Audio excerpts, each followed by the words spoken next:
We both didn't have anything. He was working for a telemarketing company.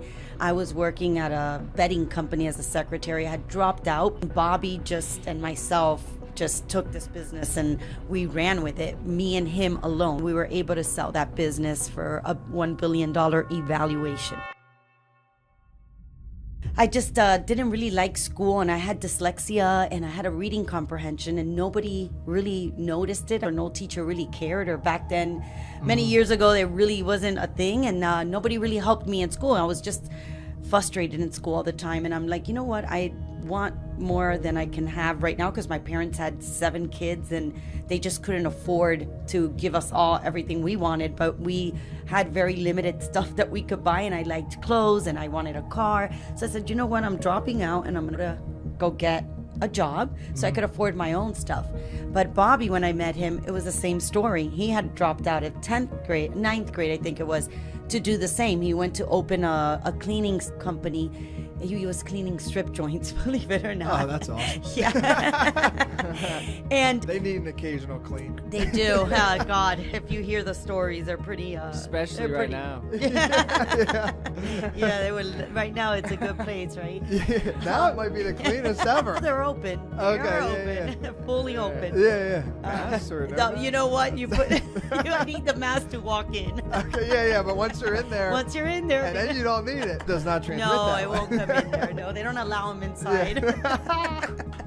We're already getting into that. That's good. Sorry. So then we met, and we had very similar upbringings, and so when we got together, and he told me, listen, I'm not your normal guy. I want to be an entrepreneur. I'm looking to do things the hard way. I'm not going to go get a normal job. I want to get business. I didn't know. I had no freaking clue what entrepreneurship was back then. I didn't even, whatever, I was an entrepreneur. I'm like, yeah, I want to open my own business. I'm like, oh, okay. So when we started dating, and 2 months later, he's okay, I want you to stop your job. I want to do this. I'm like, what are you talking about? No, come on, let's go on the ride with me. Me being the 18-year-old, I was like, whatever, let's do it. And we went and started investigating some businesses, small little mom and pop businesses. They didn't go well because we didn't have enough money. We didn't have the knowledge, and we just failed. But from those failures, we always gained something out of them, and we took them and we were like, okay, for the next time we're gonna do this different. And every time we would fail, we would get those negatives and turn them into positive. But then I got pregnant by mistake 6 months later. I was like, oops, hold on a minute. So we decided to have the baby, because we said, whatever happens, let's just go forward. We had the baby. So we had to go back to work, because at that point we couldn't just say, hey, it's just you and me. What are we going to do? Whatever, it doesn't matter. Now we had another person that we needed to care for and stuff. So we did. But meanwhile that we were going to work, and we were still coming up with ideas of what we wanted to do, and Bobby would do like side jobs he did a lot of sales.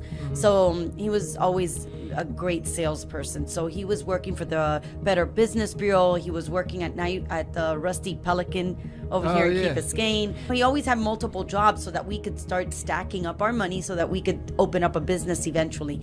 I went back to school because I needed to do something, because I was a mom at that point, and I went to ultrasound school, and Bobby was still doing 3 jobs at the same time. When I had my daughter, we came across this advertising in USA Today, which back then there was no internet. It was all about papers, and we picked 3 different business opportunities that we liked. And from the 3, I really liked one because it was something that I had never come across or even knew what the hell that was, or really nobody was really doing it. And it was an equipment leasing broker. And what it was, just going to like vendors that sell equipment and having them submit the applicants that couldn't get approved at the bank because either they didn't have enough credit or the business history or whatever. And we had an opportunity to be able to present these applications to community banks that were willing to take risk on secondary paper, basically. We went ahead, and my mom lent me the $1,800 that it was to buy the manual, because it wasn't a business. It was literally a manual that was copied on a machine. And the gentleman, that it was an older man that had done this business himself, and figured that, hey, I could sell these manuals for $1,800 and let people pay me the $1,800 and really not do much with it. He didn't really have a good success rate. But Bobby, being the salesperson he is and the entrepreneur that he was, he went and met the older man in person and sat with him, and the man fell in love with Bobby because he was like, oh my God, wait a minute, you understand this business? You understand what to do? And so Bobby, being his personality, we were able to succeed with this business because Bobby ate the older man's brain out and no, you're going to teach me this business. You're not just selling me this manual. So he took Bobby in under his wing and like kind of brought Bobby to here is the full blueprint how to really do it. He died 2 years afterwards, and Bobby and myself just took this business and we ran with it, me and him alone. I used to work during the day, and he would stay home in the morning time with our daughter, and he would do all the calls and get all the applications and do all the sales. And then at night when I would get home, I would do all the typewriting because it was a typewriter, not even a computer. I would typewrite awesome. The fax machine, the fax cover sheets, and the applications, and I would send them out. In the morning time, then Bobby would send all those faxes that I would send out. He would actually then call people and handle all this stuff. So we did that for a full year. After that, I let go of working at the doctor's office and I went full-time, me and him, and we just, from that moment on, that was 1995, I want to say, we just grew the business to 2019. We were able to sell that business for a $1 billion evaluation. And we made a nice chunk of money in that process. Mm-hmm. And we took all that money and we bought big complex. We started buying only 100 plus stores. Got it. Now today we're about 2,600 units on our own. We have other joint ventures with other investors that we have, but we don't manage them. We're just a passive investor with them. But on our own that we buy, that it's all controlled by us, about 26 units to date. Got it. Would you recommend, say if somebody wanted to be where you're at in real estate, would you recommend they go through that process of starting with single family and then moving up? Or, because isn't there, and you might have one yourself, I'm actually not sure, isn't there like funds or something somebody could, like you, to just have a small monthly residual from your 20? Those are funds. Okay, and then we don't, if the person does that, we don't even have to look or think. Right. We already know you got it. Exactly.